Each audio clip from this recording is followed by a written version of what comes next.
Hello viewers, you're welcome to Economy Today on TVRC. I am your host for today, Olaniun Oluwatobiloba is my name. And here with me on set, we have Dr. Akintunde Sonny Vincent. You're welcome, sir. Thank you. It's good to have you on set with us today.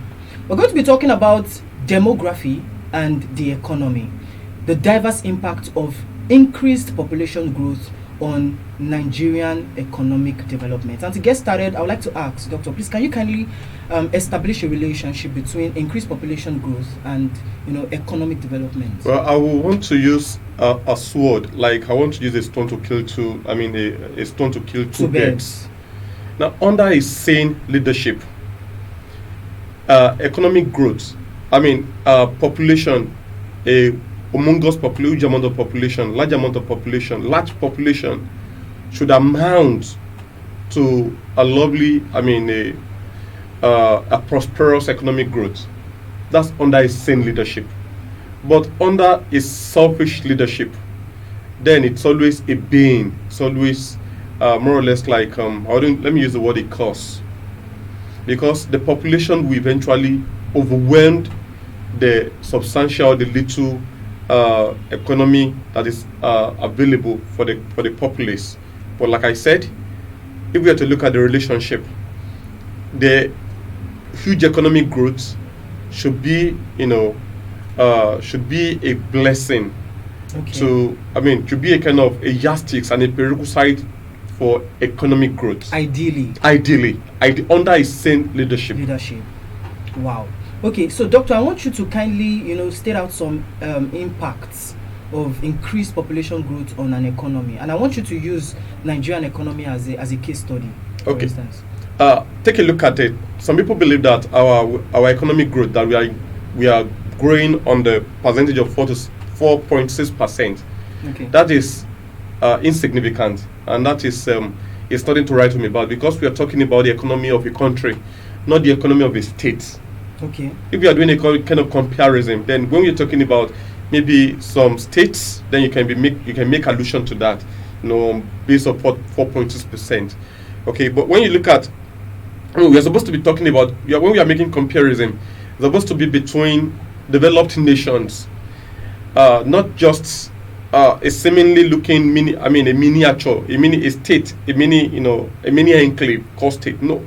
You're supposed to be looking at other nations like Saudi Arabia, because they're also producers of oil like we do here. Like we're supposed to talk about like the United States of America. America is just 360 million plus population wise, while we are 200 plus wise. So we are still very much, we can place ourselves side by side. So we talk about the countries like Brazil, okay, like Argentina, like even Ghana, very close to us. That's what we're supposed to be looking at. Okay, look at what happened to our our revenue, government revenue over time.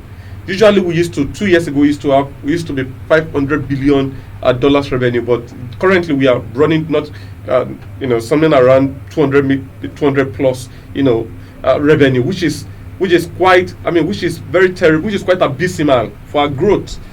And again, when you look at the current situation all across the globe, you see your population is supposed to be a correlate of your economic growth, and this has been a factor across the board.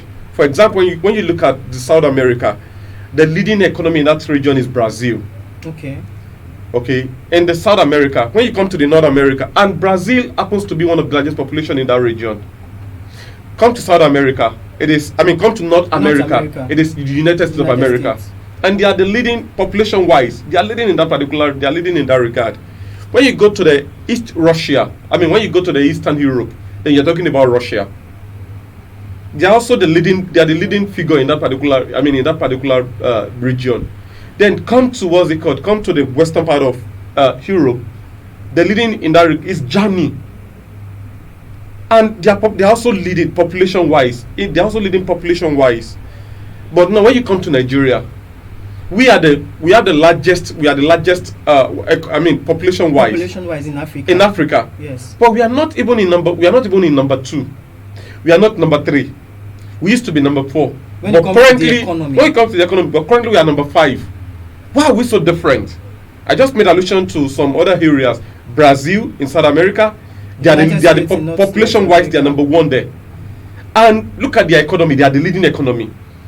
But come to Nigeria, we are the most populated. We are the most populated. We are the number one in Africa.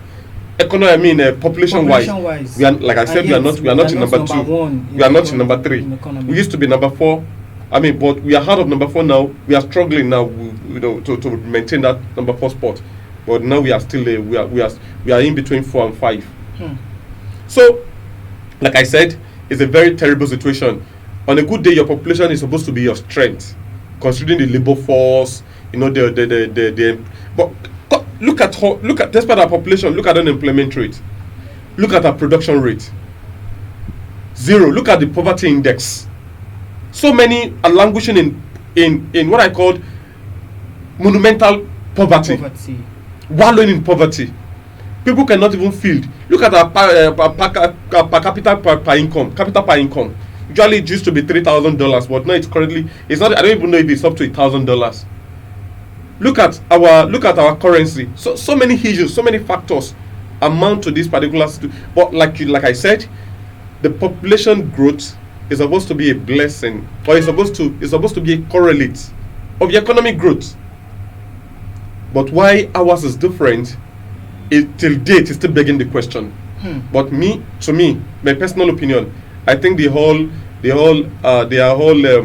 all traceable to poor leadership, poor leadership. Thank you so much, Doctor. Just to add to what you said, especially regarding Nigeria's current standing population-wise, and of course the correlates economic-wise.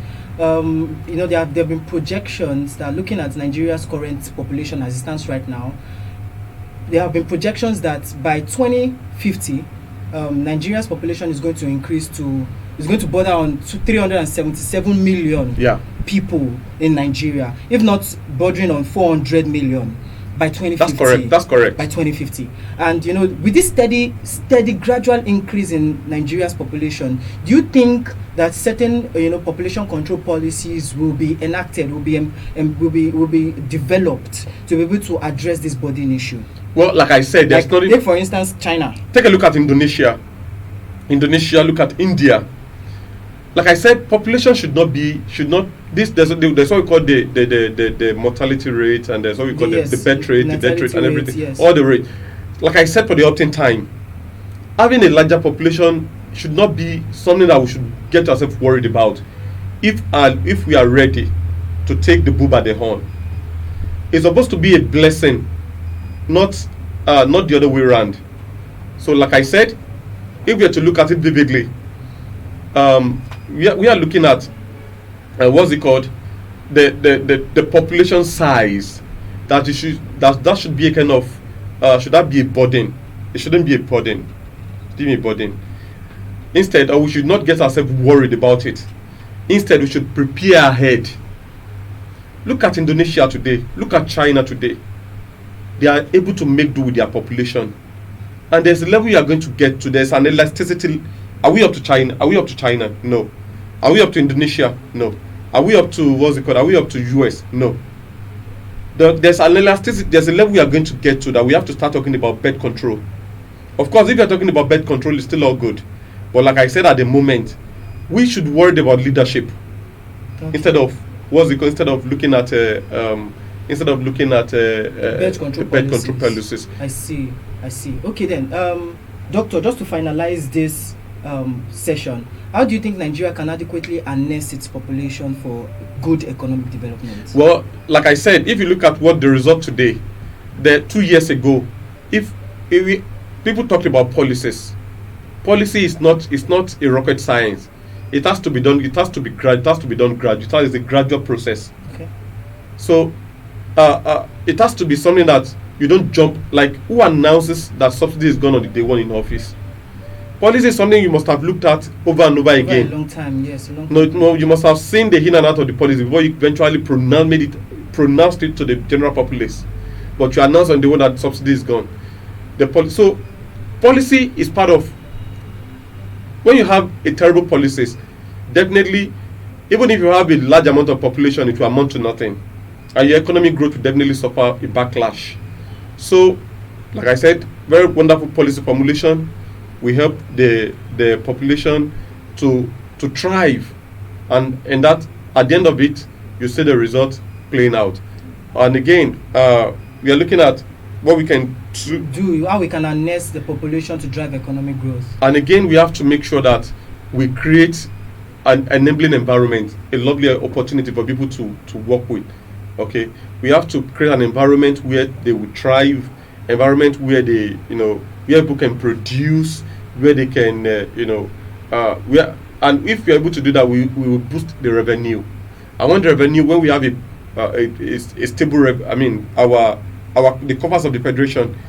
If we have a very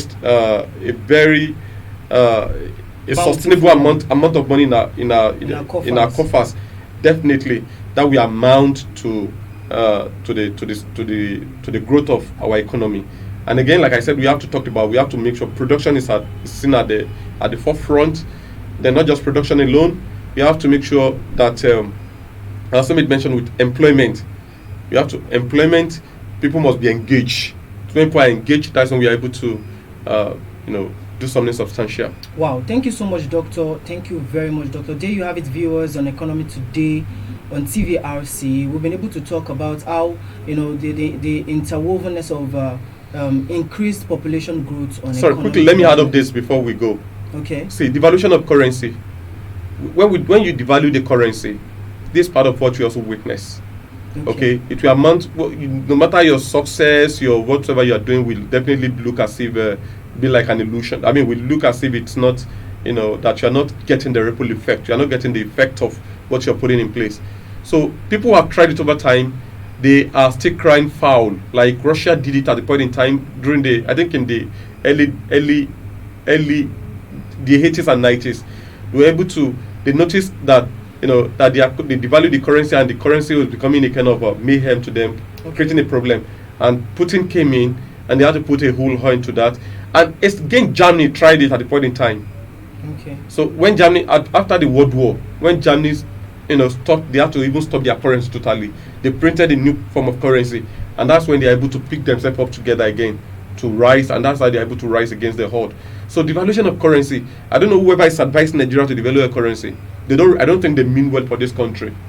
So we have to look at the possible ways to make sure that we get this devaluation of currency. We have to make sure we put a stop to it. Okay. So we can boost our naira, and our naira can chuck back to life, so that our naira can compete favorably with other currencies across the globe. Thank you so much, Doctor, for that addition. There you have it, viewers, on Economy Today on TVRC. I remain your humble host, Olanimu Oluwatobiloba, and thank you, Doctor, for honoring our invitation to be here with us today. Thank you so much for tuning in. We hope you had a very amazing time. Till next time, God bless you.